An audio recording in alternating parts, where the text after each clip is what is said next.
আকাশের এক্সাইটমেন্ট দেখে তো বুঝতেই পারছেন আমরা কোথায় আসছি। আমরা আসছি আমাদের এলাকায় একটা মেলা হচ্ছে, ওখানে এসে বেটা সোহাগের দোকানে ঢুকে গেছি। আর বেটা সোহাগের দোকানে পান বিড়ি সিগারেট সব পাওয়া যায়। তারপরে চলে আসে আজগুর কাকার আচারের দোকানে, আসে আকাশ ভাগাম করে আচার তুলে মুখের ভিতর দিয়ে খাওয়া শুরু করে দিছে। আর আজকে আমার সাথে আছে হাসান আর রাতুল কাকার মিতা, আর এইদিকে হালকা আমাকে সালাম দিছে। তারপরে আকাশ বলে যে চলো ফুচকার দোকানে যাই, ওখানে যাও। আকাশ খাওয়া শুরু করে দিছে, যেটি যায় খালি খাই খাই করে কে বুঝি না। এই পাশে ছোট পিচ্চিটাকে আমি একটু জুমে বাড়ি দিচ্ছিলাম, আর আকাশ এসে গাল টাইনে ধরেছে ফুচু ফাউ করে। আর আপনারা এখন পর্যন্ত যারা লাইক কমেন্ট করেন নাই করে ফেলেন। আর মেলা বসলে বিভিন্ন ধরনের ফাস্ট ফুডের দোকান অবশ্যই বসবে, এটিও আকাশ এসে খাওয়া শুরু করে দিছে। ভাই সব জায়গার যা খালি খাই খাই খাই খাই, ওই যেটি যাবি সেটি খাওয়া দাওয়া শুরু করে দিবি, মানে বিশাল কাহিনী অকলিয়া, বিপদে পড়ে গেছি ভাই।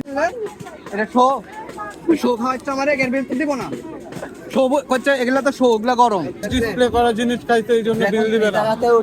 ভালো লাগবে এটা হাতে টান। এই পাশে কসমেটিক্স এর দোকানগুলো বসছিল, তো এখানে এসে আকাশ পাইকে পণ্য শুরু করে দিয়েছে। ভাই অগলে শান্তি নাই, উঠি যেটি যাবি শুরু করে দিই। আর এই পাশে ছোট বাচ্চাদের ঝাম্পিং ঝাপাক ছিল, তো সকালবেলা আইছিলাম এক পাক, এসে আমাকে উঠতে দেয়। এই পাশে বন্দুক দিয়ে বেলুন ফাটানো খেলা ছিল, তো আমিও চলে আইছি ভাই বন্দুক দিয়ে বেলুন ফাটাইতে, ফটফট করে ফাটাই দিছি। তারপরে আকাশ বেলুন ফাটাতে শুরু করে দেয়। ভাই ওর এক একটা পজিশন কি এক এক রকমের পজিশন নিয়ে সে বেলুন ফাটাচ্ছিল। আর এই যে আপনারা জানেন আমার ব্লগে কুত্তে থাকবে অবশ্যই, তো কুত্তে দেখলে আমি ওর সাথে একটু সুদূর বুদুর করবোই। এইভাবে মেলা ঘুরতেছি, ঘুরতে ঘুরতে এই পাশে একটা পানের দোকানে আসি, সেই দেও চুটকি বাজায় ধরেন পান চেঞ্জ করে দিই। আর এইটা হলো আমাদের সেই মজিদ দাদার দোকান। আমি চুল রাখার পর থেকে আমাকে কয় যে মজির মতো চুল রাখা শুরু করছো তুই। আর এদিকে সাবির ভাই আমাকে দেখা দিচ্ছে যে ওইদিকে দেখ কি জুম মারে দেখি যে হ্যাঁ এগুলো দেখে না যাবি না। এইদিকে আকাশ এই মুরব্বীর ঘাড়ে হাত দিয়ে অনেকক্ষণ ধরে পোজ দিয়ে ছবি তুলতেছে। ভাই ওই মুরব্বীর হুশই নাই। আর আকাশকে সাথে করে নিয়ে গেলে ভাই ভয় হয় কখন কি করে ফেলা দেয়, ভাই কি না কি করে ফেলা দিবি দিয়ে বিপদে পড়ে যাবো। তারপরে আবারও কিছুক্ষণ আমি আর আকাশ কুত্তার সাথে চুদুর বুদুর করি। তারপরে আমাদের এলাকার বিখ্যাত বডি রকি বেটার সাথে দেখা হয়ে যায়, তো বেটারে প্রোগ্রাম নাকি। মেলার ভিতরে কোনো মারামারি হচ্ছিল না, যার কারণে আমরা মারামারি শুরু করে দিছি। আর এই পাশে বালা খেলা হচ্ছে, এই পাশে আলিফকে কট দিয়ে দিছি। আর মেলার ভিতরে এসে দেখি যে স্বেচ্ছাসেবক আমার ভিডিও দেখে, আমার পাহাড়ি অন্যরকম হয়ে যাবে এখন। এইদিকে বেটা বডি রকি অত্র এলাকার হালকের থেকে বডি বানানোর জন্য টিপস নিচ্ছিল।